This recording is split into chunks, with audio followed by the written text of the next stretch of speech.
Elles se sont échappées de l'antre des collectionneurs du monde entier.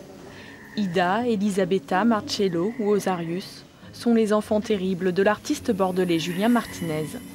Depuis 20 ans, imprégné de cinéma, le sculpteur forme dans la résine ces mystérieuses créatures. Il nous entraîne à chaque personnage dans un monde complètement différent de l'autre. On dirait qu'il y a une âme, on dirait que ce personnage a vécu beaucoup de choses.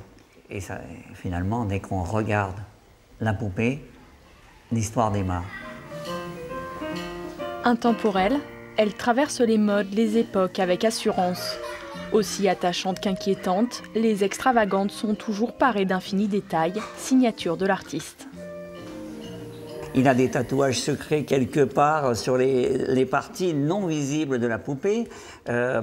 Il a des manières de l'habiller où c'est à peine visible, mais lui il le sait comment ça s'est passé. Donc vous voyez, il y a plein de petits détails, regardez.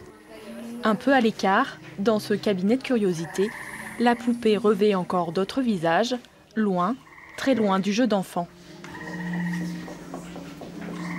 Souvent, la poupée doit amener quelque chose de câlin. C'est un retour à l'enfance, un retour à la poésie, à la tendresse. Et lui, bon, finalement, il est un petit peu coquin, il s'en amuse à tordre un petit peu cette situation-là, à en faire autre chose d'une poupée. À en faire quelque chose qui pourrait être inquiétant, un peu cruel, à transformer quelquefois une poupée qui est proche de l'enfant vers quelque chose de plus adulte. Après l'exposition, l'artiste profitera des retrouvailles pour restaurer ses poupées avant qu'elles ne retrouvent leur foyer d'adoption chez les collectionneurs.